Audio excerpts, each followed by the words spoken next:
This is an experiment. What do billionaires, cultural icons, and world class athletes have in common? I'm about to find out. I'm John Aguilar, serial entrepreneur, former decathlete, and creator and host of the CNN Philippines business reality show The Final Pitch. Each week, I try to unlock the secrets of Asia's world class performers to come up with hacks that I can apply in my own life. My goal is to have you apply them in yours. This is the podcast designed to change your life. This is Methods to Greatness. Hello, everyone, and welcome to Methods to Greatness. Our next guest is a former janitor, would you believe? And just like many of the people out there, he was an employee before. He is a former part-time working student who started from the bottom of the proverbial ladder. He rose through the ranks to become a legend in the food industry, and he is a success story in no small measure. This man is a legend, and it's time to dissect this man's path to greatness. Please enjoy my interview with the man known as Mr. Potato Corner, Jose Jomag Magsaysay. Hello, Jomag. Welcome to the podcast. Hello, John. Thank you for inviting me to the podcast. You know, Jomag, it's been an absolute honor and pleasure to have known you all these years. I remember the first time that we met was, I think, way back, maybe early 2012 or something like that. I had invited you to be one of our partners or sponsors for this TV show that I was at that time conceptualizing, which was Franchise TV. And I remember that time you were just about to launch your franchising business, Potato Corner, to the US. So you did not have any US branches yet. You were just about to launch. And I said, we wanted to be part of that and we wanted to document it. Unfortunately, that never happened. We never got to document it. But look at you now. The success that you've gotten through the years is just phenomenal. Tell me, Jomag, how did you start with your partner's Potato Corner, and up until that point, when just before you were going to the US to launch what is now an exponentially just huge business? Well, thank you, John. Well, Potato Corner, when we started it, I was actually invited by three other partners to join them. I was busy running a district of 20s at the time. And then I got a call. Can we invite you to become a partner in a new brand called Potato Corner? And the nice thing about it, I couldn't say no because I was just starting a family. Just had my first son in 1992. So I needed, with the salary I was getting at Wendy's, I thought to myself, how can I send my son to the school that my parents sent me? So but And the that school part I was? The was school really was? worried. Well, I studied in Ateneo and LaSalle. So So for those who I, don't know, Ateneo and LaSalle in the Philippines are like the Ivy League schools in the Philippines, right? right. So then this offer came. I couldn't say no. So I said, okay, I want to be a partner. So and good thing. So four of us of partners, turned out that we gelled together and there were synergies. I think the four of us completed each other to form the Potato Corner Group because I took care of operations because of my experience 20s. And then the other partner took care of marketing, another partner took care of finance, another partner help us with some capital. And that started it. So the four of us kind of gelled. So we opened our first outlet in 1992. You know, I didn't even resign from Wendy's at the time, John. So So you what were happened still was working. You I was were you still were working you because were this dabbling, was but you were working. Okay. right. To me, this was maybe this could be a sideline, and maybe it could add to my income or my take-home pay or something like that. So, but when we opened, amazing. First month, it paid back. So I didn't realize. Well, we didn't realize it was going to be that successful. So, but I was still at Wendy's. Then people started talking about it. A month, 2 months. Then I got a call from the president of Wendy's.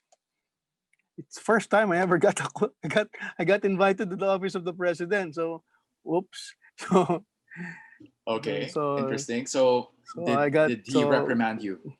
no. First thing, well, what happened was, I think the president of Wendy's made my life easy because he gave me a choice. Jomag, you make a choice: Wendy's or Potato Corner.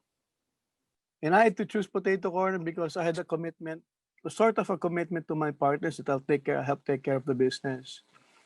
And I saw already a potential for the business. So, and 10 years at Wendy's, so maybe it was It was time to move on. uh, time to move on. So I said yes, in spite of the uncertainty, because we never had any plans on what to do with Potato Corner. I didn't think it was going to be successful. So I think that choice. So we shook hands, and I think the choice made all the difference. And sometimes I share that to some people who talk to me about it. What was the key ingredient when you started Potato Corner that made it grow? I think it was me with only one choice, no lifelines anymore. It was just Potato Corner. So I just had to make sure that all my effort and everything I did was for Potato Corner, because if it failed, I had nothing. So I think that was one of the secrets. There was no lifeline. There was no call, a friend to call, no bank deposit somewhere that I can live for if the business failed. So I had no choice but to make Potato Corner successful. Yeah, that's quite unusual in the sense that usually the I guess advice that you would get would be for you to have a lifeline, or at least a safety net. In your case, you didn't have it that time. You didn't have that luxury, and one would say that that maybe was the reason why you had no choice but to make things succeed with Potato Corner, just because, as you said, it was not a choice for you whether to succeed or not. You really had to make it. You had a family, and for you it was just sink or swim essentially. But I'd like to find out, when you made that choice to go full time into entrepreneurship, into the uncharted territories of where you will go, no one really knows. What was the deciding factor for you? I know that conversation with your boss, um, uh, you were given that choice, but given that that was maybe the impractical choice that time, how did you muster enough courage to just say, okay, I'm going to give this entrepreneurship thing my all, come hell or high water? I thought I had no choice because I thought when I was called to the office of the president, the only choice was I was going to be fired or I was going to say I will choose Potato Corner. So I had no choice. I knew I had no choice Okay. because I knew what I did was wrong. I was selling flavored French fries and I was working at Wendy's and selling also fries. So and there was a controversy because I was doing both, and everybody else were saying, "How come Jomag can do this and not us also?" So I had to make a moral choice for me, for my business partners in Potato Corner, and for Wendy's. But I'm glad that the president of Wendy's made it a very nice uh, goodbye. And when you say a nice goodbye, what did that involve? Well, Um, even the goodbye was I cannot forget the goodbye. He shook my hands, uh, so okay. shook hands, and then he told me he gave me one advice. Chomag, be careful. It's hard to have partners. Be careful. That's all he said. And over Okay. all these years, I realized how difficult this is. It's not easy to be with partners. Of course, it's nice to be with partners because you share a lot of risk, then there's so many things that you can do together. You add to your strengths and to your Right. weaknesses. But in the end, it's still difficult to work with partners. You have to know how to work with partners. Yeah, that statement really resonates with me because I mean, as an entrepreneur, I've always valued the independence of starting an enterprise on your own, just from the start, bootstrapping and not being beholden to an outside investor, which is quite ironic because our TV show Final Pitch exactly seeks that. It seeks investment from other people. But in your case, in my case, I think the start was different. you started entrepreneurship already with partners. Um, I started out quite differently, just out on my own and doing everything on my own. What would you say is, I guess, the if you had a choice to, if you could bring back that moment wherein you came in to something with, in your case, four heads or four chefs cooking the broth. Is there anything that you feel you could have changed knowing what you know now? Well, knowing what I know now, I think if I did it myself, I would have never been able to be successful. With the partners, it became successful because I realized how hard it is to start up a business on your own. Right. It's not easy. And I think the four of us did everything together so that I could focus on one thing, one could focus on one thing. And that I think was the secret recipe and altogether and everything put together because one partner was able to focus during the startup. One partner was able to focus on one thing. One partner was able to focus on one thing. And then at the end of the day, everything worked together. It was just making sure everything became cohesive at the end of the day. But that's the hardest part to do is how to make it cohesive. But the best thing to do, best thing to have with partners is during a startup, you make sure that everybody has a designated job to do. Okay, so each has his or her own strengths. But one thing, you know, people always read about is that if you have partners or there is a group, there has to be one boss. In your case, was that true? Or was the responsibility and also the decision making also spread throughout the four of you, at least at the beginning? Well, we learned after 2 years it wasn't good to be all bosses. No, you're right. There has to be one boss. It's like something with two heads is already a monster, right? So Right. But in your one case, it's lead. four. There has there has to be one leader. So we realized that after 2 years, after the first year, after the second year, we realized the friction because everybody wanted to do something in their own way. Although our vision was all the same, but we have different ways of getting there. So we didn't like to split up. We realized that maybe the four of us had this synergy and this kind of mix that blended together well. So we got an outside party and we told our that outside party, can you chair the company for us and tell us what to do and teach us how to separate being friends and being business partners. And that person came in, told us what to do, and made sure that he kept us in our individual silos because everybody wanted to run something. Then after that, later on, we became more mature, and then eventually everybody said, "Okay, one partner running the business." So we went through all that. We went through all that. So it wasn't like a decision. When we started, okay, one person to run the company. We didn't know. We weren't from business school, so we learned the hard way, So you needed external advice or an external right? And advisor to come in and just put things in place and put things in perspective.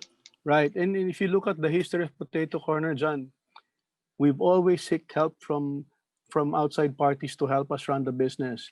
And if you look at most of the life Potato Corner, our heads of our departments or our business units, operations, franchise, logistics, they were run by managing consultants.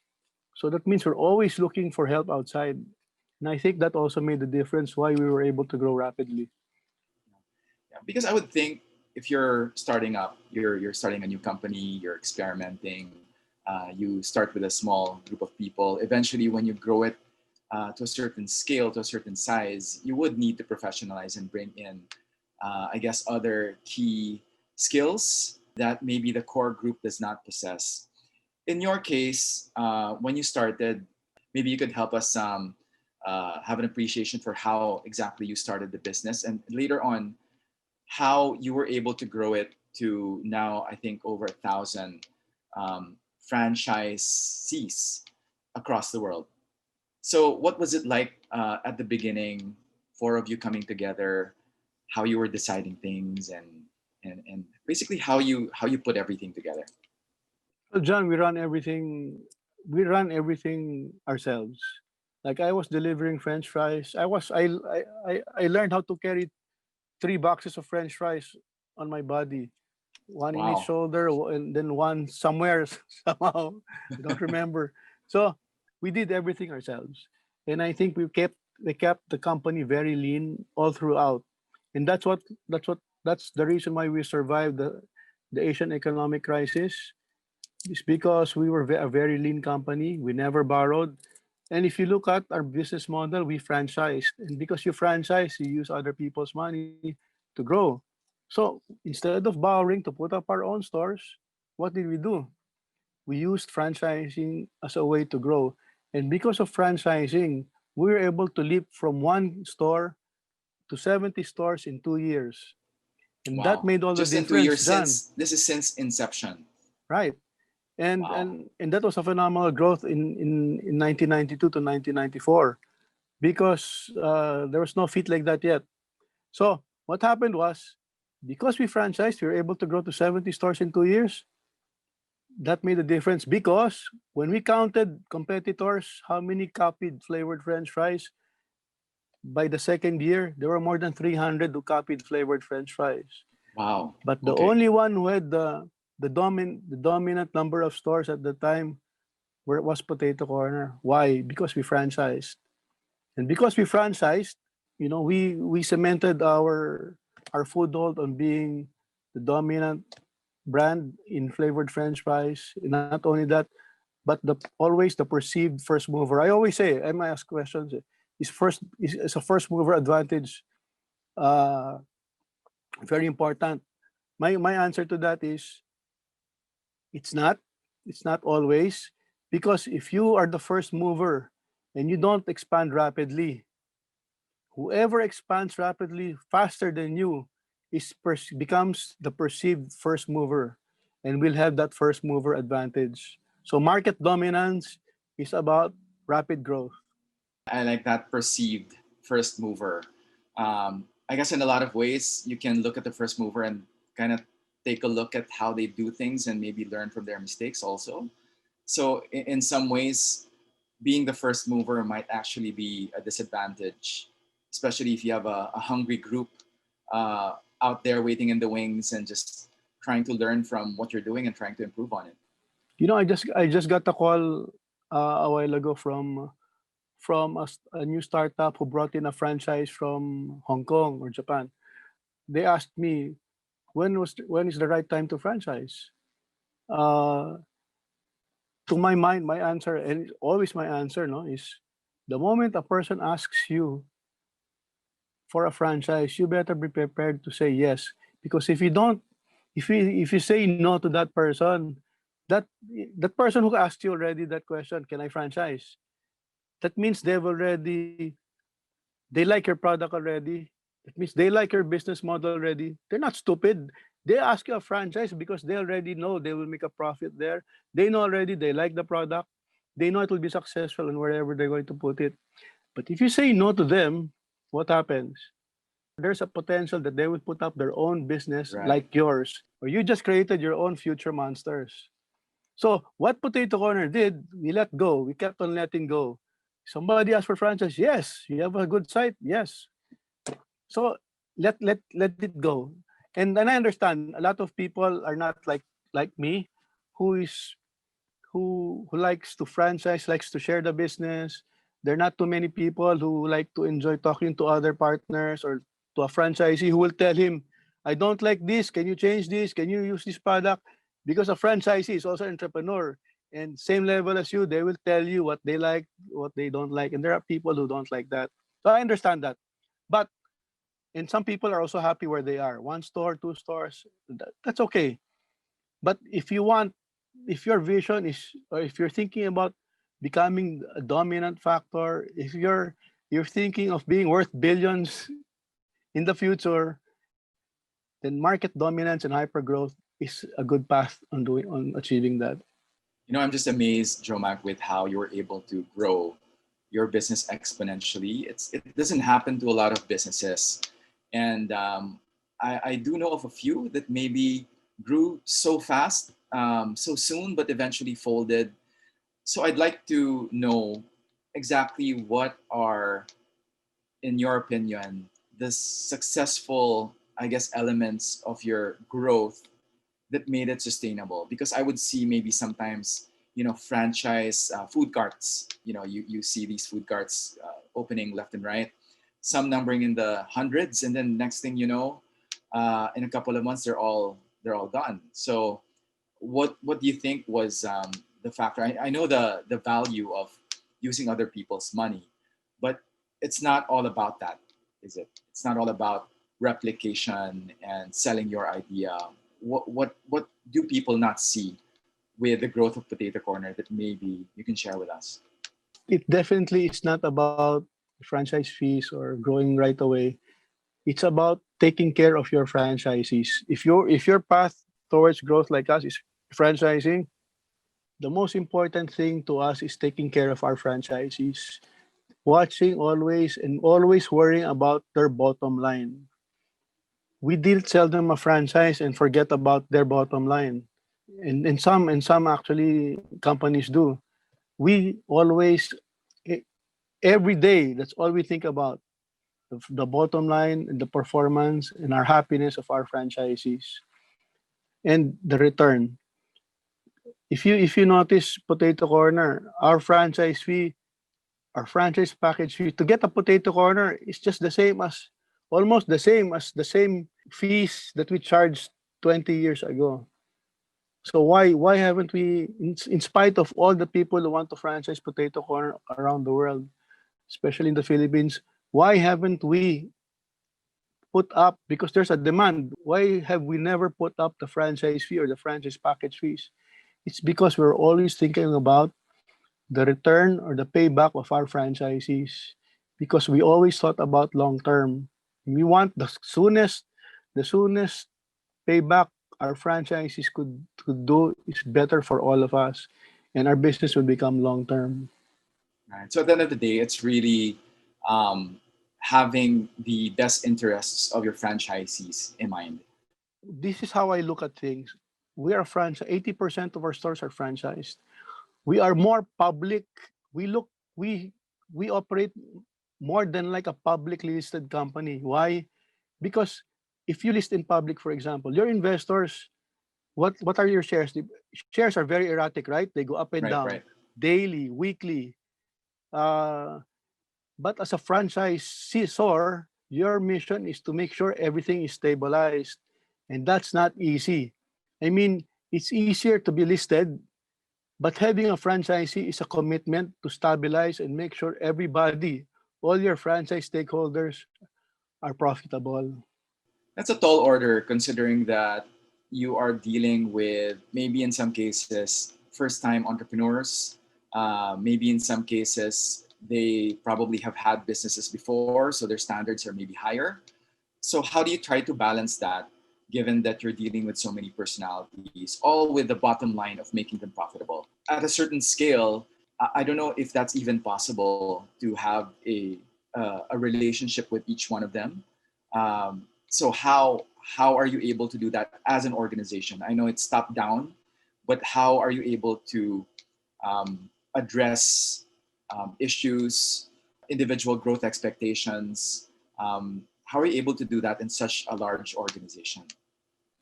Well, you're right. You have to, everybody, you should hear out everybody.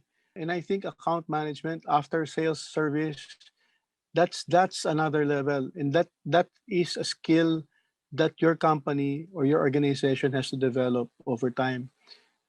So we grow at a certain trajectory, and then we stopped growing at a certain trajectory because of this Asian economic crisis. So we're able to pull back, study again, and then going to school helped. I was a college dropout because I had to work and provide for my own and for my mom.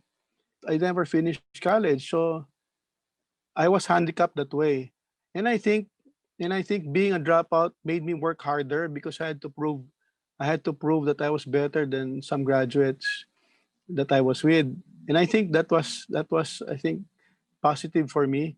And then when I had the chance to to go to graduate school and take my master's degree in entrepreneurship, I think And that was at the end of the Asian economic crisis when I graduated.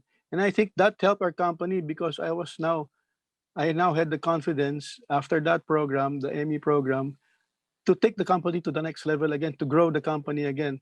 So I think going to school and graduating during a time of crisis, I think is very important. Learning something new. So I encourage actually all of you to study during times of crisis, since everything slowed down anyway. Maybe everybody will have time to study. I'm trying to enroll myself now in doctorate of data science because I Wow. Okay. everybody now knows how important data is and technology is. Yes. Yes. So maybe I want to take myself, no, so that I can help the organization go to another level now using a doctorate in data science. Wow, that's amazing. I mean, we'll get a little bit into also, and the reason why that really strikes me is that I guess it's public knowledge. I mean, people know that health-wise, you have not been, I would say, 100%. You've actually undergone multiple brain surgeries since I believe I think 2014. Correct me if I'm wrong, but around Right. 2014. That's right. And I think every year since. Can you share with us exactly what you went through with these brain operations that you had? Well, I had my first surgery. My first brain surgery was because of called CSF, cranial. It's cranial fluid leak. So I had a crack or a hole in my skull that brain fluid was leaking out. So they had to repair that. And then it happened again the next year, happened again the next year. Then they realized after the third there was maybe something wrong other than just a crack on my skull. So they had another rescan. Turns out one doctor who suspected it was right. It was hydrocephalus. So turns out they had to cure first my hydrocephalus before they can patch me up again. So that my last patch up, 2 years ago, is finally, I stopped having brain surgeries. I think they got it right this time. And Okay. and I think what helped is I didn't change doctors. Even if so many people were telling me you better go to the US, you better go to Singapore, change your doctors. And I think because I kept on my doctors learned from my own case and they're able to finally cure me. But that didn't stop Potato Corner from growing. In fact, I realized, no, and it probably also made the company even better because it turns out because every time I had the brain surgery, I was out on leave 6 months trying Okay. to recover. Turns out the people at Potato Corner, the whole team stepped up. So I realized, no, I didn't. I was able to make myself redundant already to the company, and I'm happy that everybody was able to step up. In fact, last year I retired. I retired from the company, and my board and my partners gave me the title of chairman emeritus. So it was an honor for me to be given that honor. The thing is, during this crisis, they got me back to run the company again. How could I say no to a company we love? No, so I'm back running So the you're company back. again. So you're I'm back. back as Yes, CEO. right. Wow. Because Okay. well, I think the message is during a time of crisis. For example, in basketball, you're 10 points down, and it's the last 2 minutes. Who are you going to send to run the company, right? Not the second stringers. You bring back the guy who The knows how to run man. the company. Like he Right. doesn't have to think about how to run it anymore. So Exactly. You bring in Michael Jordan or LeBron or whoever right, is the greatest of all time at that particular decade, right? right. So I'm where I'm where I am now, running the company again. But I told my partners, as soon as you find the right person who will run the company, because we're already professionalizing. We're professionalized everything down below the CEO level, but the target is for the CEO level to be professionalized also. So my partners know that if they find an acceptable president and CEO for Potato Corner, I will step down. Wow. You mentioned earlier about ME or Masters in Entrepreneurship, a program that you took at the Asian Institute of Management. I took the same program Right. when it transferred to Ateneo. So I think we have the same gurus. That is like the epitome of a leader, is when you can make yourself obsolete in the sense that you are no longer needed in the organization and that it can practically run on its own. And in your case, not just run on its own, but it actually improved even without you at the helm. So I think the sabbatical that you took really allowed for your team to step up and just prove that in your case, you in a lot of ways were obsolete because you were able to create an organization that did not rely on you for every single little decision, but you empowered them.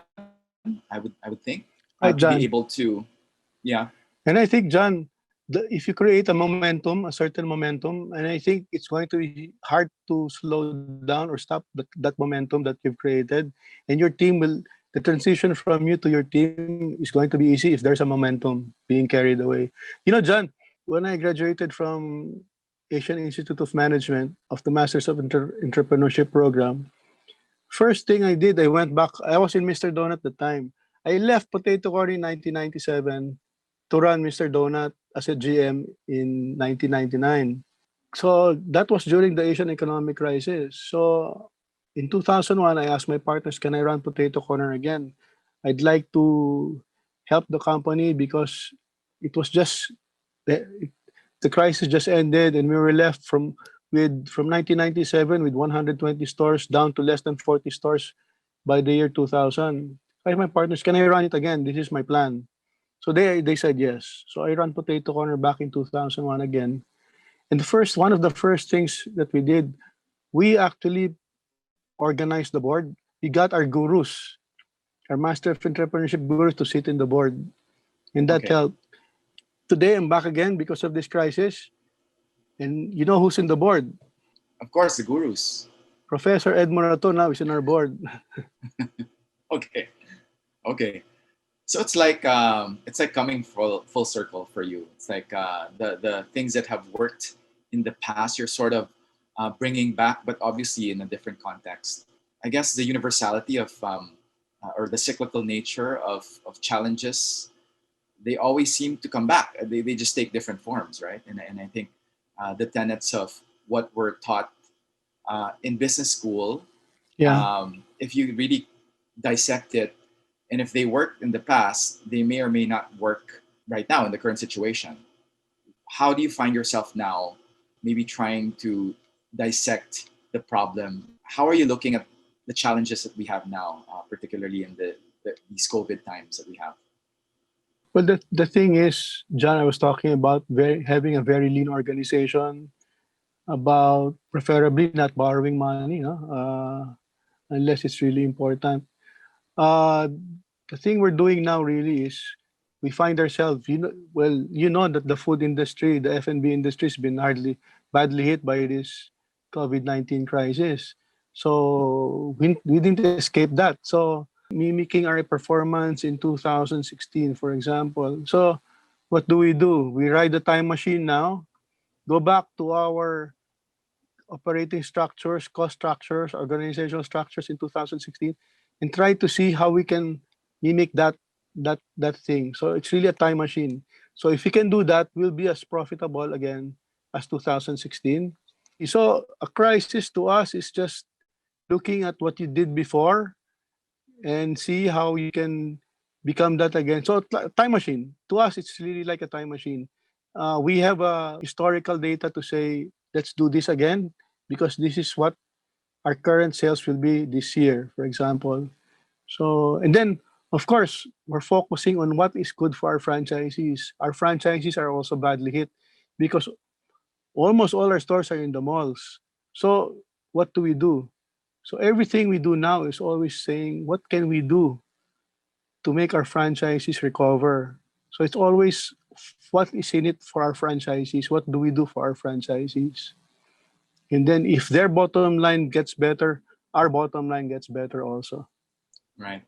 Let me take you back once again, this time with a time machine that will take us back, say, from branch let's say branch 10, maybe just a handful of branches, to I would say maybe the 500th branch. What would you say was the key in growing the organization so fast without it eventually imploding, um, and quite frankly, biting you in the ass? I mean, just to grow so fast so soon is one thing, but to handle the the nightmare logistically, even with management, all of the pains of growing an organization such as yours, what would you say was the key to growing that? If I were, for example, aspiring to replicate my business the same way. Well, to adjust your organization based on the need to grow. For example, uh, Potato Corner has been only scaling up its support services and its offices.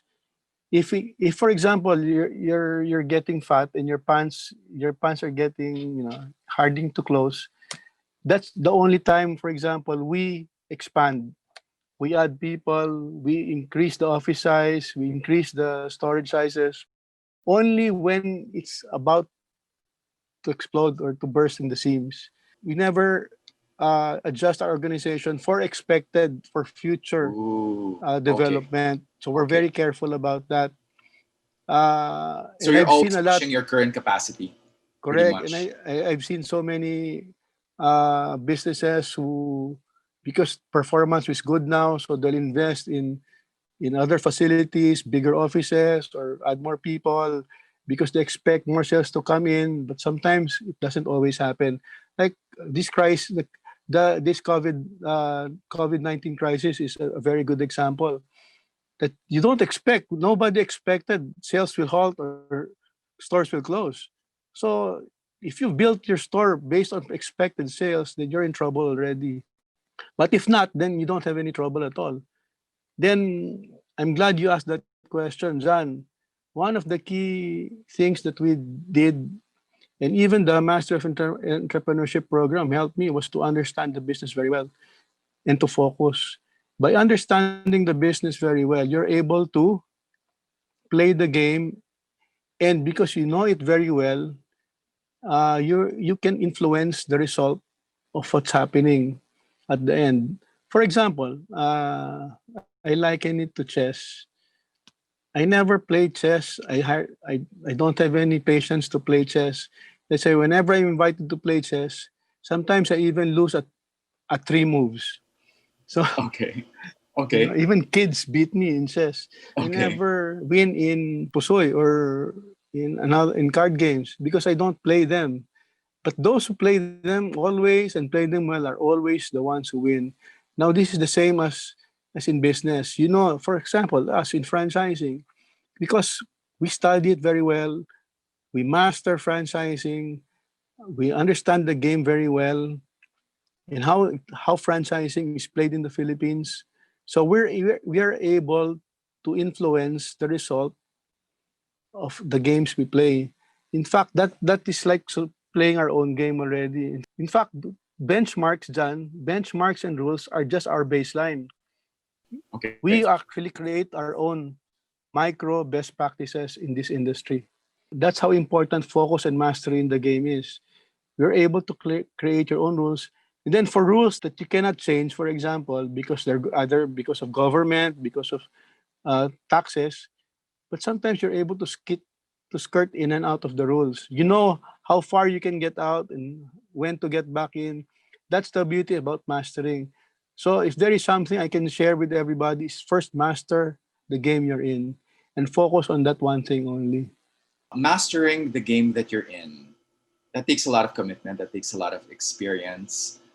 One would say in the current times right now, there are numerous startups out there who are trying things out, maybe not mastering things yet, competing in a landscape now that sometimes does not even need a business plan. I mean, before, previous generation would always ask for a 50, 100-page business plan before they even begin a business or even would get an investment um, presenting such a detailed financial analysis, projections, you name it. Otherwise, they would not see value in your business. But now things have really changed, and the landscape is totally different.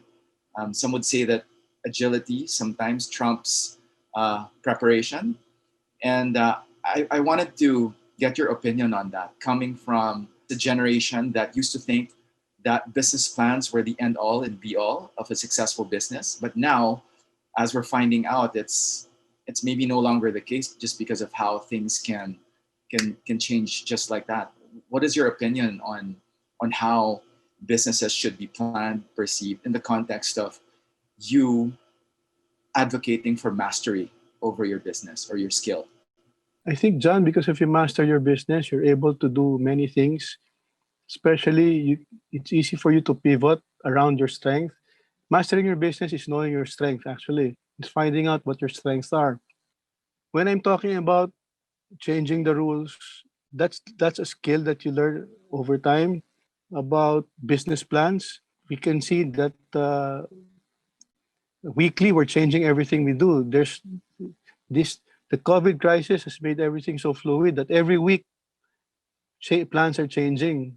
So it's also exciting, but I think there is a personality. It's also personality driven. There's personalities that enjoy this.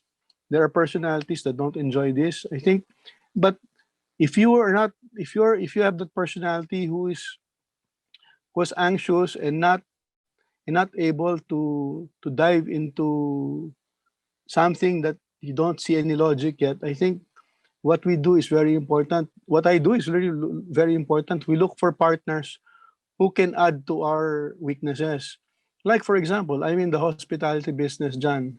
I don't know. I never knew anything about the hotel business or hospitality, but I got a partner who has a mastery in the hotel business and property management business. Is this Marvin? I think this is Marvin, this right? is, Marvin this is and Marvin, Joy. right? Yeah. Yes, yes. So they're the masters in the property part of the business. So Right, right. they're my partners and they're running everything on that part. So I've developed mastery because of them. So you can extend your mastery if you're willing to look for partners who will help you and help you run your business. You know, Jomag, we've had numerous conversations before when you said that key to the businesses that you now have outside of Potato Corner is that it's the relationship that you have with your partners. You've said before that you literally let them run the show because, as you said, they're supposed to be good at what they're doing, and that you totally respect that. I'm just curious to find out what it's like to be in a boardroom with you, because I remember years ago when I sat down in a boardroom with you in a meeting, you said that key to your success really are the partners that you have. And I'd like to get a sense of how it is to be in a boardroom with you, what kind of discussions transpire, and how essentially that works in terms of how you relate to each other. Well, I like to give my partners a lot of latitude to run the business. I think everybody should appreciate that when a person runs a business, for example, a CEO, the personality of that person is transferred to the company. And I give a lot of latitude for that person to transfer his personality or her personality to the business. And I appreciate that. I don't say that's wrong. I don't say it has to be what I want. And then I think that's very important for the partners to be given a lot of latitude that way. And then during board meetings, or example, in other meetings, I'm more of a cheerleader and make sure that when they say something, let's always go for it. And I'd like to keep all options open also. And that's very important to me.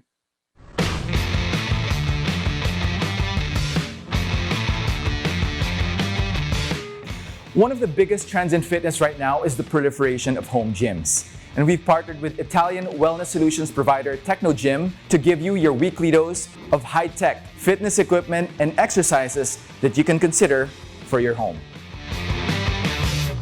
Joining me is Technogym Philippines Sales Director Marvin Navarro. This is the recently released Techno Gym bike. So what this does is to provide an engaging indoor cycling experience, and that's done through the Techno Gym Live platform. What we're able to do is drive content straight into your homes. So that is live classes and on-demand classes. It's really, really very fun. Nice. Okay, I'll give it a try. Sure. As you can see, we have the live classes up here. So if you want to participate in a live class with other Techno Gym Bike users all around the world, you just pick a time and then the app will remind you that you have a class, you picked a class. We have down here the on-demand classes. You can also pick the class by the trainers or even the music. So of course that helps in the engagement in doing the exercise. So let's try a class. Okay, sure. Okay. Okay, so here we're starting the class. Okay. You can see here the other Techno Gym Bike users that have already completed the class. So even though it's not live, you can still compete with Right. with what they've recorded. And something that you will notice is the production value of the classes with the lights and different camera angles. The production values is really world class. So the Techno Gym bike is definitely nowhere close to any other exercise bike I've ever tried. It is smart, it is sleek, it is no joke, hands down the best exercise bike I've ever ridden. The interface is very suitable for how we now live our lives. It's really a lot of what we do is from home. I think those bikers who are used to going out, who are now stuck at home, should definitely give this a try. You feel like you're part of the class. It's not just the camera looking at the instructor, you get a whole slew of different angles, which I personally, as a TV producer, really appreciate. The production value of what you see is just off the charts. And I think this just might be one of my favorite exercise machines ever. So this is fantastic. I want to now get to a time when I asked you to join us for our reality show, The Final Pitch. So that was around 2017. I had asked you to come in for, I think it was a coffee, and we had a discussion. I shared with you that we were going to launch a business reality show similar to Shark Tank. And at that time, you said that you were just about to decide on, I guess, divesting from Potato Corner that time. You were at a crossroads, and I think it came at a perfect time because you were looking for something else to do. So for someone who's run scaled Potato Corner to what it is or it was, what was that turning point like for you to just decide, okay, this is maybe a time to do something else? And I want to go later to how we were able to help you with that, with the final pitch. So what was going through your mind at that time? Well, 2017, when we talked, John, about final pitch, I already had I think my third brain surgery at the time. So, and if you look at those events, these three events in my life, game changing and eye opening events in my life, I realized I forgot to do something in the course of making the business, making Potato Corner grow. I forgot about my family. So I thought maybe it's a good time to catch up with my family, my wife, my children. Although my children were already grown, so I still had time. So that's why I said maybe it's time for me to retire from Potato Corner, and focus on my children, and then be maybe an investor. And that's why your timing when you told me about final pitch was really great timing there, John. So it was perfect. It was perfect. It was easier for me now to transition from Potato Corner to being in the final pitch as an investor, because now it's not a retirement. It becomes another thing. Maybe it's like uh, a move. Actually, it's really a move up. Instead of being an operator now, maybe it's time for you at a certain age. And to me, to my mind, The sooner you become out of being an operator and become an investor, I think that's another level. I think that's a higher level as far as I'm concerned. It's a higher level, and thank you, John, for helping me make that higher level, transition. So I'm still enjoying it up to now. I'm still an investor also up to now. So although my mission is changing a little bit because I'm back running Potato Corner again, the beauty about it, there's no conflict with me running Potato Corner and my investment because I make sure that there's very clear distinction about what is conflict and what is not conflict of interest. Right. Jomag, for personal knowledge, personal curiosity, I'm just curious. Since you joined us on the final pitch, that was a time when we were just starting out. It was our first season. I pitched to you that if you were in fact looking to invest in other companies, that this would be the platform for you. I'm just curious. Since that time, I know that time I think you invested in two companies. One was an SME from the South running a food business. Her name's Kit. And the other was a technology company whose founder was based in the US but who had a team here in the Philippines. I'd like to get a sense of maybe the way it turned out, whether it succeeded, whether those investments failed, and also how many companies have you gotten involved in ever since that time. So let's begin first maybe with Kit, who I think, just to give people context, was a painfully shy young woman who came to the show not even having enough money for a place to stay because she was a struggling entrepreneur, and we just told her just give it a shot.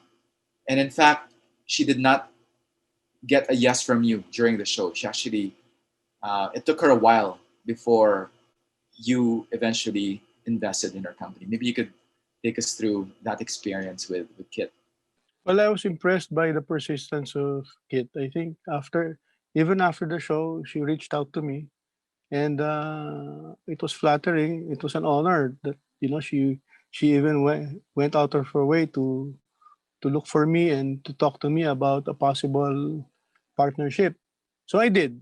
We went to business together. This was after, right? Because in the show, you had said Right. no. You flat out rejected her pitch to you. Correct. So we went into business. So I helped scale her up, and I'm not a partner of Kit anymore. And she's doing good on her own already. Uh, but what happened was I have now business in Davao because of the partnership with Kit. So that took me somewhere, being present now in Davao with an operating company in Davao, which is doing well even during this crisis. So it led to something else eventually. It always, and that's my experience in investing in startups. You're probably investing on a person in a probable business, but something will always change, but it will always change for the better. Okay. So on the other end of the spectrum, there's, I guess, the more mature startup Vince, who has a tech startup called Maria Health, which is essentially an aggregator of health insurance from all over. He's a little bit more mature, came from Silicon Valley, came here to pitch on the show. He also was able to get an investment from you and the Sterling Paper group of companies as well. How did that investment pan out for you?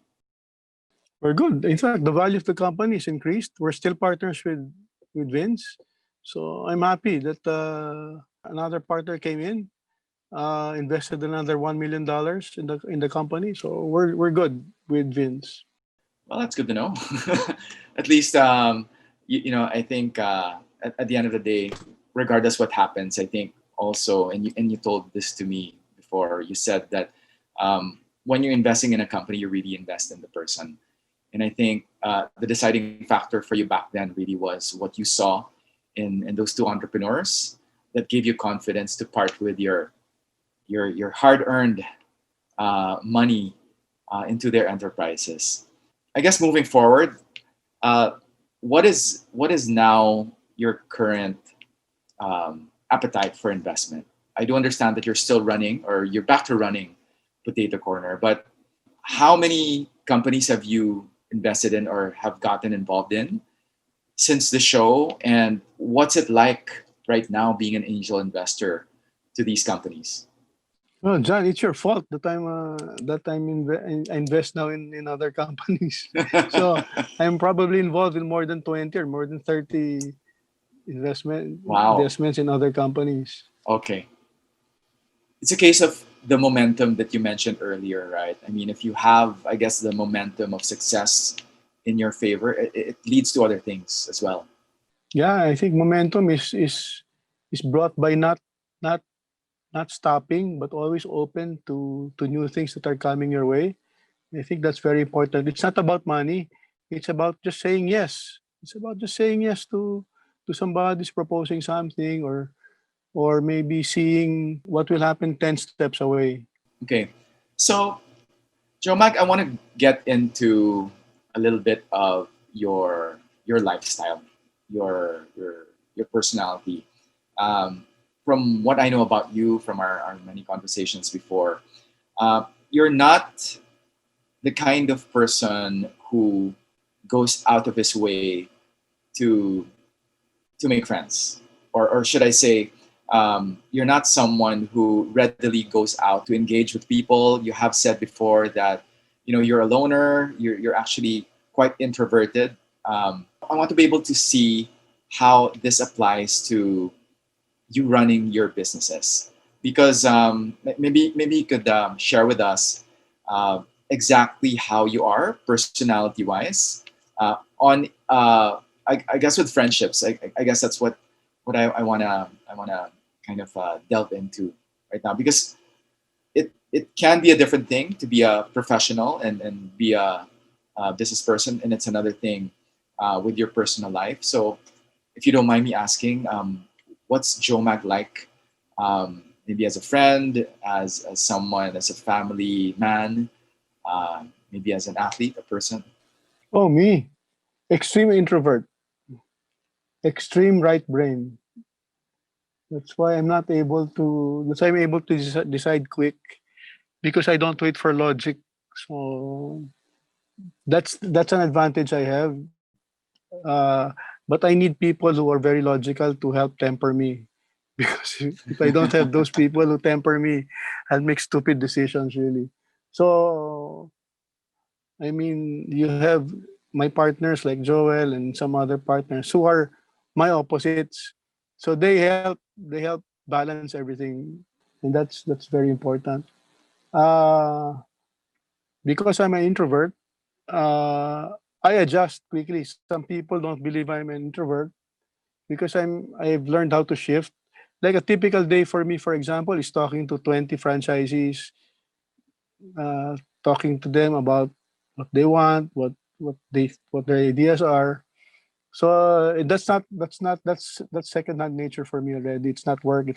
It's a habit already. So you learn eventually, but I started very. I'm still an introvert. Like my wife was laughing at me. Wow, you love this, no? Uh, you love this because you're just in your room, and I can stay in my room for 3 months and not go out, and I'm okay with that. and Okay. then and then and then when my wife had COVID, was positive for COVID, then she Oh. smiles again at me. She laughs at me again. You're enjoying this, right? Because we're not talking anymore. So So I'm sorry, I didn't know that. So Inez actually contracted COVID. yes, yeah, she did. Wow. Okay. What was that like, Jomag? Uh, I'm sure that's taking introversion to an extreme, but This room you see now, this was my room when she had COVID. So we were separated. So she stayed in the bedroom. I stayed here in the firing range. okay. So So for those who don't know and who can't see, who are listening in on the podcast, so you're actually right now in your firing range in your house. So you have a firing range. I see egg cartons there on the ceiling, on the walls. So you have a firing range in your house, and this is where you slept during the right, time when your wife had and COVID. there's a gun right here behind me. So can you see the gun? So it's here. Wow. What gun is that? A real gun? Is that So this one is an air gun. So Okay. if you want to plink, you can use the air gun easily because it doesn't create too much noise, so you don't disturb anyone. Okay. But when I have friends sometimes, so we bring out the real guns, The real guns. and we put our friends' faces on the target so that we're enjoying what we're shooting. Okay, you know what? I'm someone who does not know anything about guns at all. But for those out there who are into guns, can you share with us what your guns are and what's a typical routine for you when you shoot with your friends or when you're home alone? Well, I have I think seven or eight guns. And what would these be? Some are rifles, shotguns, and handguns. So they're varied. And I shoot archery more than guns. Well, guns are okay, but sometimes when it's raining, like today, I shoot archery inside this firing range also. Oh, okay. So I think my love for guns came from my brother and my dad who were crazy about guns. Because my brother had a private army when during the 70s, so I was exposed to guns, grenades, and rockets. So So for those who don't know, well, I guess if you're a Filipino, you are very familiar with your last name, which is Magsaysay. For those who are not from the Philippines, can you take us through the family history of prominent Magsaysays of the past, and I guess the most prominent being our former president. So maybe you can share that with us. the former president, Ramon Magsaysay, was my uncle, my dad's brother. And then my brother was, well, aside from having a private army before, used to be a mayor one of the towns in Zambales. And Okay. then, so that side of the Magsaysays, where the political side of the Magsaysays. So there's the Magsaysays of the shipping industry. We're the Magsaysays on the political side of the spectrum. Oh, okay. So governor, mayor, president. You know what? You mentioned your brother who used to have a private army. I think I at one point, along with my family, rented his house because we needed a place to stay because we were constructing our house, our home. So, but I never knew that he had a private army. But I wish I knew that because I think things would have been more interesting. But you mentioned that politics. I believe you at one point tried your hand at politics as well. So how did that turn out? Well, yeah. 1998, I ran for councilor in Quezon City. So I called Jun Magsaysay, he was a senator then. I called my brother, who was a mayor. I called Vic Magsaysay, he was former governor of Zambales. Oh, I wanna try to see if politics is in my blood also, because all of you are. They're my cousins. June and Vic are my cousins. So okay, go ahead. So I ran. I ran late, and I lost. So turns out, because of, I think, my personality, very introverted, always always quiet, and I hardly campaigned, no. So I lost. Now I realized. Then I told my cousins and my brother. Now I know politics is not in my blood, so I stick to business instead. Well, the political landscape's loss is the business world's gain, and gain it did because I'm one of those people who really truly admire um, the path that you've taken and the kind of nation building effort that your organization has forged upon itself. Because I think your employees would probably, and I'm just guessing here, would be in the tens of thousands in terms of the franchisees that you have. Would that be an accurate estimate? Yeah, right. I truly admire the success of Potato Corner and you as a business person. But I'd also like to find out um, something a little bit more personal about yourself. because I do remember from previous interviews that you've given in the past that one of the things that you really, I guess, regretted about running such a big business is the fact that you sacrifice time with your family. So I'd like to get your thoughts on that regret, and is that something that you've begun to address now? I mean, particularly now because of this pandemic. How has life been since that realization? And I guess not being too pressured to run the business as an operator, but now being more, I guess, hands off of the day to day. So, what's that transition been like, and how are you finding life right now? Oh, I have no complaints. Life is good. Uh, I had to talk with my sons about. I told them, I even apologized to them that I'm sorry that this is not supposed. This is not what I wanted. And it's very important that I was able to talk to them and apologize to them. And I'm with Ines almost every day now, and we're together all the time. It took me it took me a long time to realize when you're married, you're one. Not you're Jomag and you're Ines. So that's good for us. And you know what helped? 4 years of psychotherapy. And Okay. if I knew psychotherapy would help me, John, I would had psychotherapy done to me maybe like 30 years ago. Wow. I Okay. didn't realize my childhood issues will affect my life today. So I'm glad Right. I took Right. psychotherapy. And I think everybody should try psychotherapy. It's very important. Nobody is perfect.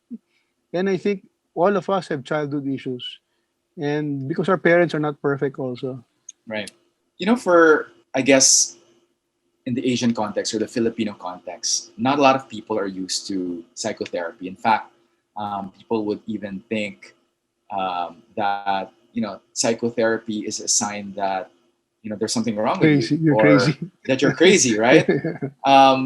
For someone, I mean, hearing that from you is quite refreshing because not everyone gives themselves a chance to be able to go through this, to get external help. So, for someone who maybe is considering doing it, what would be your advice? Like how to take things, I guess, one step at a time. What's the first thing you did when you realized that maybe something like psychotherapy would help you in your life? No, I didn't know. I didn't know psychotherapy would help me. I just tried one time. Then I realized all these things. I thought everything I was doing was right. Turns out, for example, I'm very introverted, right? So when I get home, I don't talk. I just sit down because I think when I'm at home, everybody will be happy already. Then after psychotherapy, I realized I am my father's son. My dad was quiet. He was always quiet. He'd just be at home all the time when I arrived at home, and I thought that was the norm. Turns out, realized other people don't are not like that. Every people have different love languages, right? Right. So I'm sure some of my kids have different love languages also than mine. So that's why I apologize to them. I told them I thought what I was doing was right. I told Ines also I thought what I was doing was right and you were wrong. Turns out it was my own childhood issues. It was my programming that was wrong. And it's good that I still have time to find a way to see how I can adjust a little. Not change, but appreciate that I was wrong and that maybe I don't I don't point fingers to anyone that they're wrong. Wow. I could totally relate with what you just said. I think in a lot of ways, like myself being an entrepreneur as well, I think growing up, I thought that in a lot of ways, when I was younger, I was very extroverted, meaning back in high school, back in college in particular, have lots of friends and everyone that I would go walk the aisle and I would know everyone, right? So I thought that time I was really an extrovert, but as the years went by, Yeah, I kind of realized that I was that way because it allowed me certain things like I wouldn't want to say popular, but it allowed you knowing a lot of people to have certain things. In my case, back in school, knowing a lot of people enabled me to, let's say, for example, be voted as the athlete of the batch. So things like that, very trivial stuff. But growing up or maturing, I would realize later on that that was very outward and actually had a purpose. And I find myself now, even in business, I'm very extroverted in the sense that, this is part of my career, my job, being a TV producer, hosting the show. But when it comes down to it, I'd really just rather go home and be quiet, play with my 5-year-old, and sometimes even to a fault, because I know that, for example, even my wife sometimes, I think, and maybe she would agree that maybe sometimes I sort of maybe kind of neglect her because I need that quiet time. So, I think you having said that therapy helped you. It didn't only help me, John. Therapy also helped because I was aware of my shortcomings or who I am now. I think the whole company, aside from my family, even the whole company there was a positive effect to the whole organization because of that. Okay. Then John, I want to share something also. I forgot to share this. I think what what helped Potato Corner, our organization, was our ultra focus and mastery on a niche, and that was the micro F&B. And we've been doing that for all these years already. We decided, let's just stick to being a micro or a cart operator because we are the most experienced cart operator in the probably in the world, and in especially in the Philippines. We have the capability of creating our own benchmarks, our own rules and best practices in this industry. Let's just be the best micro cart operator in the country or in the world. So we're that's our mastery now, and I think that's our advantage always. We made sure we stuck to this and not get attracted or sidetracked to another business that is a different business. So we realized, let's just stick to this. Although a lot of people think the cart business is like a second class citizen, to us it's not. To us, it's our bread and butter, it's our livelihood, it's our profession, it's our specialty. And I think if you find your specialty and mastery, and you will grow. You just don't realize it, but you will explode. You will have tremendous growth because of that. Okay. For those out there who are listening, they have their own businesses. And sometimes it's very easy to get sidetracked with distractions or the shiny new thing that is presented to you, which eventually distracts you from your core and what you really need to do.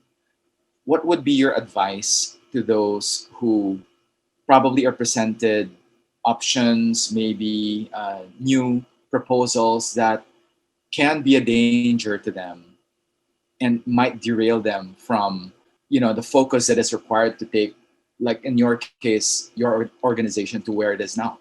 I think it's a question of also of morality and conflicts. For example, when I was running Potato Corner, no other businesses but Potato Corner. When I joined Mr. Donut, no other business, not even helping Potato Corner, just Mr. Donut. When I came back to Potato Corner, it was just Potato Corner and nothing else. When I became, because of you, no? When I became an investor, I became an investor, only an investor now. I don't even try to meddle up in management or put up my own business and run it on my own. So it's about partnership now. So focus on what you're doing, and if you put 100%, I also liken it to, and you know this, John, like you're driving. When you're driving, 100% of your IQ is driving. You can see what's going to happen. You can anticipate a lot of things. And then when you pick up your phone and start texting, 50% of your IQ is now driving, 50% of your IQ is now texting. You cannot anticipate. Sometimes you end up to where you're going and you don't know how you got there. You just arrived. That so, happens to me. so that happens to me also. No? So that's the problem. your sense of anticipation disappears when you multitask. People keep on saying now people are multitasking. Oh, it's good to multitask. But remember, you multitask only the things that you take for granted. But the most important thing, never multitask that. Put 100% of your IQ and focus on that. Taking care of a crisis is all about anticipation. But if you're not 100% on the driver's seat, you will not be able to anticipate future crises, future problems, and you will not anticipate future opportunities. So right now, that's exactly what's happening with you and Potato Corner. You are hyper focused on now running this organization once again, coming back to to be the CEO that people have come to know you at this juncture where so many people rely on you, and obviously you have at a certain point already, I guess, resigned to the fact that some other person probably will do this for you, another CEO, but now you're back in the grind, so to speak. What's it like, the second, or maybe in this case third time around, um, making this comeback once again? What's different now with your return now as opposed to how you returned before? Obviously, it's a bigger organization. You have bigger responsibilities, and times have changed that are nowhere near comparable to what they were a decade or two ago. So, how is this right now for you running this organization, um, in this critical juncture? And how do you see yourself moving forward and moving on after this? I think, John, the difference between the past times I came back and ran Potato Corn was this time I'm not an operator anymore. I was very hands on all the time I came back. Very, very hands on. In fact, everything emanated from me. The difference is we have a better team now. I think senior management is very effective already, and they can take care of things. All I have to do is help them and guide them and cheer them on. My role is just to make sure everything is cohesive and there's a strategy that's all put in and tied together very well. And big difference. I'm not used to be not being an operator and being hands-on, but I think that's the big change that I have to do already is trust the team to take care of the company already, and I will just point them in the right direction and help them where I can. And also for that, it's very important now that the company is always we add value now. There are values that we have to increase now because before it was always about asset value or this or value that, but there are values that are not that cannot be seen, and that's the part that maybe my role will take us will become significant now. How to add value to the company that's not that cannot be seen, like brand equity, for example, or values in how we help entrepreneurs and those things. Okay, Jomag, um, thank you so much for everything that you've shared. And right now, I'm going to ask you very specific questions that I usually ask my guests on the show. And I'm going to begin with asking you, what makes you Filipino, in your opinion? My name, Magsaysay definitely is a Filipino Magsaysay, name. Magsaysay means to talk, to tell a story. Okay, I never knew that. So, where are the origins of the word Magsaysay? Well, we're from Sambales. But Magsaysay is a Tagalog word from the word saysay. Saysay Okay, is to tell a story. to tell a story. Got it. Got it. Okay. So, if you were given a chance to speak to or influence anyone from outside the Philippines, what is the one thing that you would like for that person to see, taste, or discover about your home country, the Philippines? Apart from French fries, of course. It's our no, it's our love for family. love for family. Would you like to be more specific with regards to that? So I think the biggest asset, well, two things really. I think one of the biggest assets is our is how close we are with the family in the Philippines, and I think that speaks about how we love each other. And then the other thing is really service. I think what the Filipinos and what the Philippines should be known for in the world is how we serve, the kind of service we do globally. In fact, if you remove the Philippines out of the equation from services around the world, I think you'll have a different kind of world. Filipinos, our nurses, our managers, our teachers are doing a good job running the entire world. Our nannies, our housemaids. So they're our heroes. And I think the Philippines should realize that and promote our heroes, make them our heroes, and not look down to our domestic helpers, our overseas workers, as jobs who are going out of the Philippines.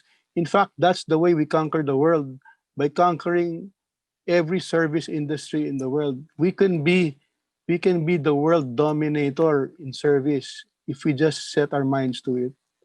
Yes, I totally agree. The service industry definitely would be crippled if not for the Filipinos. But I think more than that also is the emergence of even the knowledge processing industry. I think Filipinos by far are some of the most adept at addressing different, I guess, not just concerns, but whether it's in animation or whether it's in data science, as you are going to get into.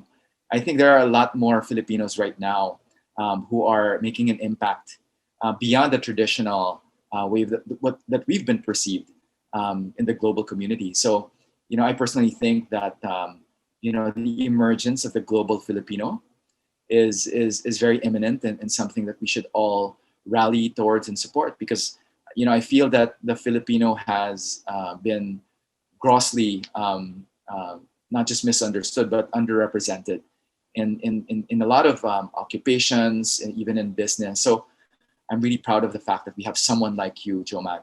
So no, John, you should head a party list and be the protector of our overseas Filipinos. I don't think that's going to happen soon, Jomag. Politics is and will never be in my blood.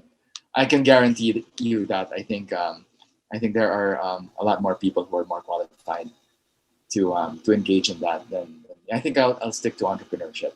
So if you don't mind, but yeah, going to my next question, Jomag, is there any person out there who you feel right now who is your hero, or if there is none, who would be, in your opinion, a modern day hero? Well, the Filipino overseas worker are still my heroes. I'm proud of them. Yeah, totally agree. And if you could, and I'm not sure if you have, give a commencement speech. Well, you said you yourself said that you didn't finish school. Was this in LaSalle or was this in Ateneo for college? Lasal. So this was in LaSalle. If you could give a commencement speech in LaSalle, what would be your advice to the graduating class who was going to come into this world, most likely not landing a job, for one, and just really having less opportunities than the ones that came before them? My advice for them will be look for a good therapist, psychotherapist.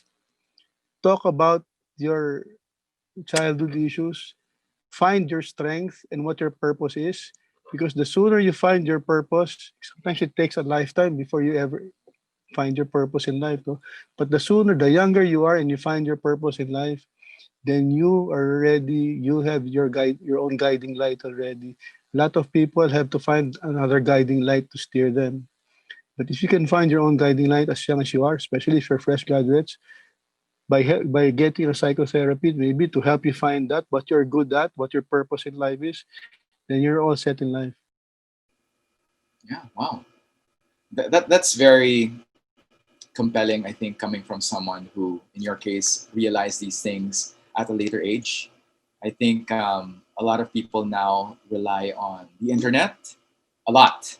You know, they're exposed to so many things, not for the lack of knowledge or information out there, but I think it really makes sense what you just said, that sometimes a professional who has a program designed to be able to get to the deeper meaning of what your why is supposed to be, as opposed to maybe just relying on close friends, right? Because and I don't have much experience, or I don't have any experience on this at all, but in your opinion, what was the thing that helped you surface these things that you just realize now, that maybe reading something or maybe talking it out with your friends did not give you in the past?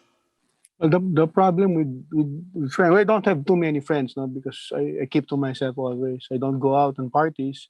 No social life for me. So, that never affected me because I never had any peer pressure. So when I work, I work.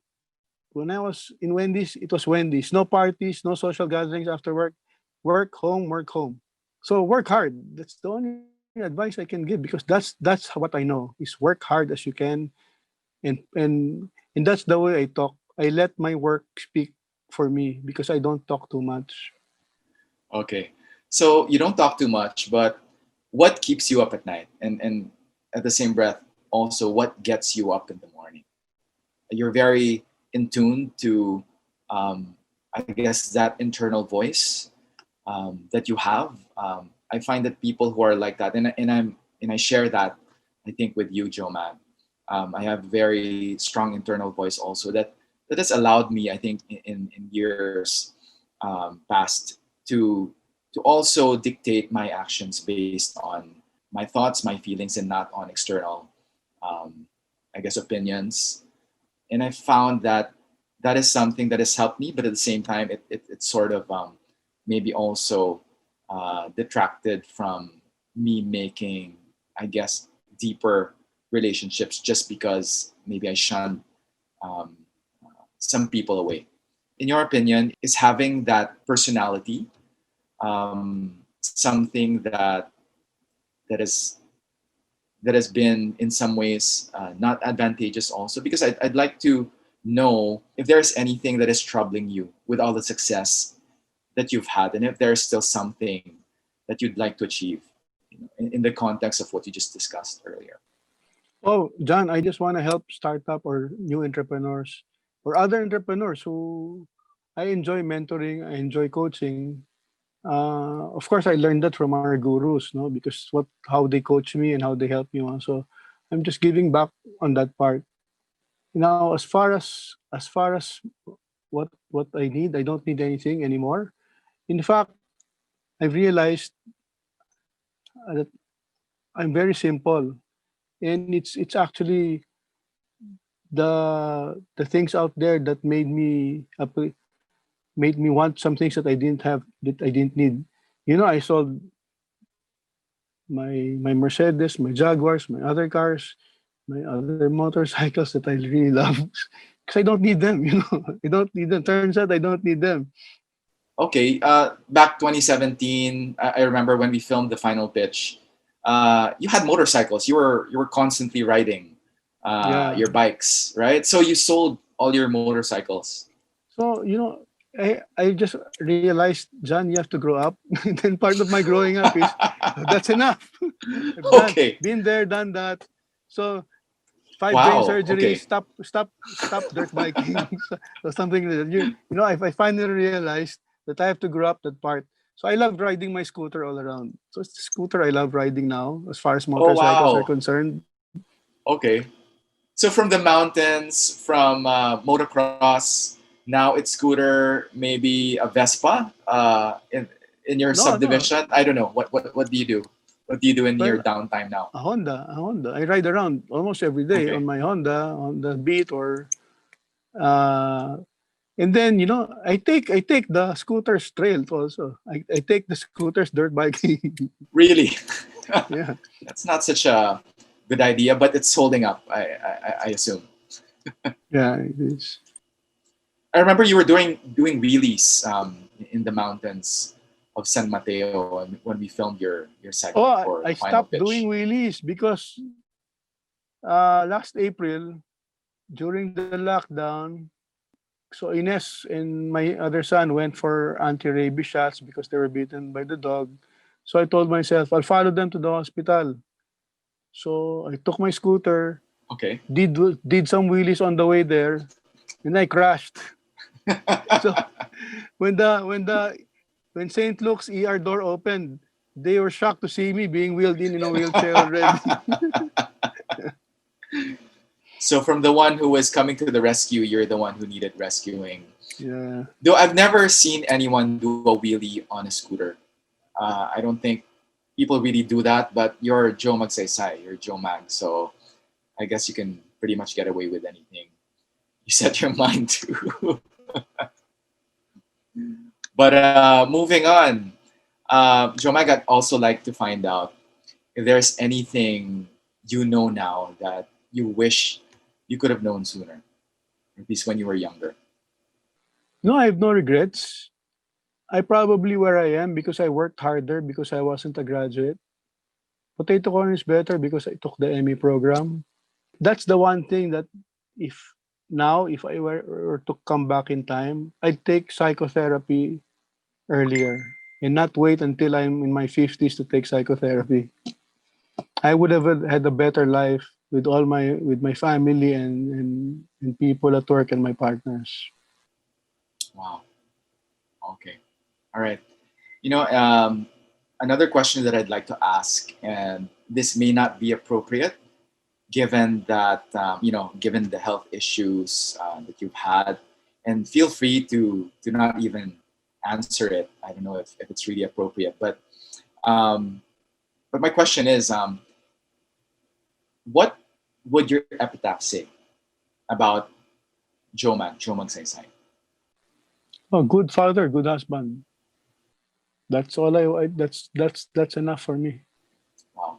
And all this time, people know you as, someone who's grown a multi-billion peso business, someone who's affected so many lives, but at the core of who you want to be remembered is that you've been a good husband and a good father. That is really something In that a is, way, John, mhm. in a way, my being a good father is also translated into the way I run the business. I was always talking about our franchises first. In fact, those are like our children. They were like our sheeps, and I was just like the one taking care of the sheep and my business partner. So that's like the father in me. So that's where that thing goes. And it affects, it permeates throughout your life and everything that you do. And at the end of the day, it goes back. It goes back to your core.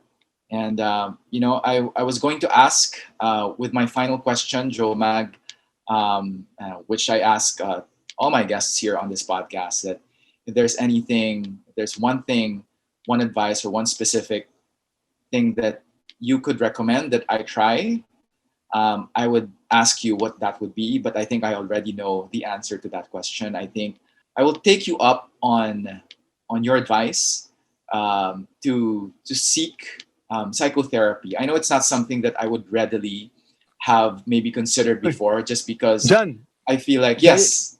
there is one more for you and Monica. Oh, Okay. okay, all right, Have all you right. heard about So the third? Have you and Monica heard about the third option? the third option, I didn't even know about the first or second. What? Okay, First of all, what's the first option, the second option, and the third option? where the first option is staying married. The second Okay, option is separating or divorcing. okay. The third option is fixing and making your relationship better. So if you and Monica are interested, I can refer you to a friend who brought in this third option program to the Philippines. It enhances marriage always. It's like a mastery of getting married or something like that. How different is that from, let's say, marriage encounter? Because my wife Monica's parents, so my in-laws, they are very active in the ME community. They in fact almost like during this lockdown, almost on a daily basis are facilitating seminars, workshops. So how would that third option be different from something, let's say, like Marriage Encounter? I don't know, John. I've never taken Marriage Encounter, so but it did wonders for me, for me and Ines. I mean, it's just in a nutshell, this is what it is. You cannot change our partner. We can only change ourselves. And it really is always give and take. I'm 100% agreeable to continuing whatever program you start, because we find also, and we've had this discussion lately, that the challenge is really, I would think, after the high of going on a weekend and trying to assess what is wrong, what is right, what is working, what is not in your relationship, trying to sustain that for the long term. I think you can sustain that for a while, but because life gets in the way, we're busy with the business, with the kids. Sometimes the relationship gets put in the back burner, or sometimes it's compromised. But we had a conversation the other day wherein we said, we agreed that we really have to bring back the communication of just really talking. We had this habit after our retreat that we took of spending a few minutes each day, usually in the morning. This would be a 10-minute conversation, just writing down, journaling, something based off of a question and sharing our responses to each other. And I found that really helped a lot in terms of our marriage and communicating to each other, which admittedly, after a while, you tend to, for whatever excuse, just make it convenient to not do. But we did agree that it would be something that we would bring back. And I feel that that's something that I think all married couples, should strive to do. I'm quite curious with this third option that you talked about, and also the psychotherapy component, because that's something personally that I was saying a while ago that I've never even considered.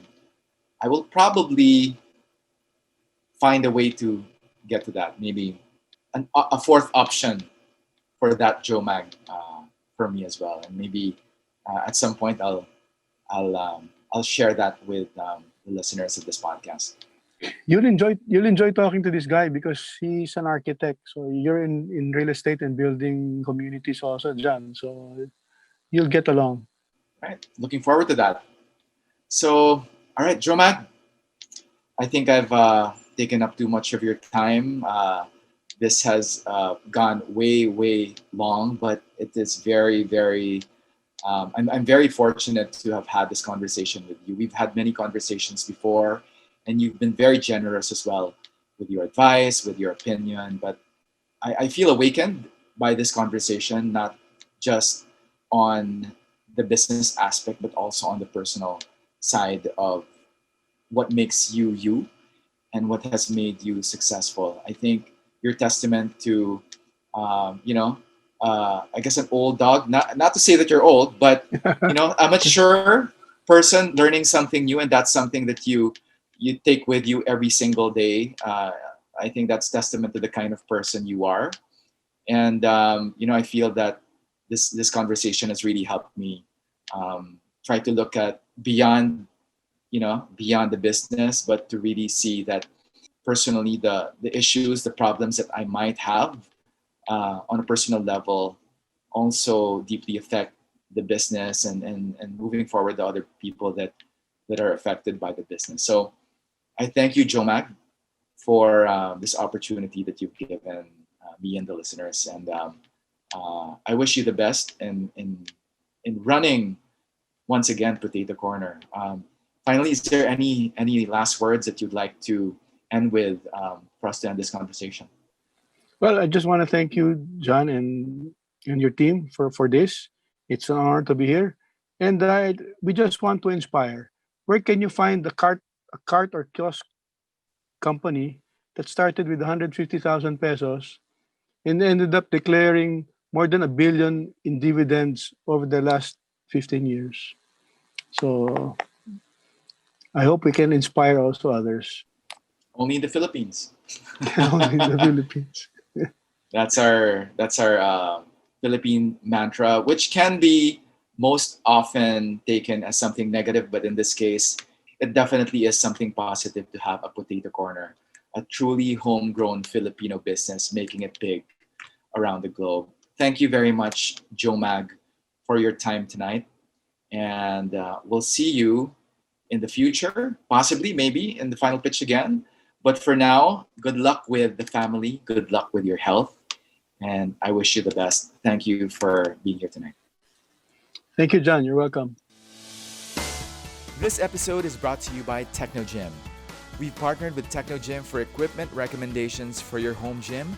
So if you're looking for gear that will help you elevate your home gym experience to the next level, just go to technogym.com and type the Methods to Greatness promo code MTG.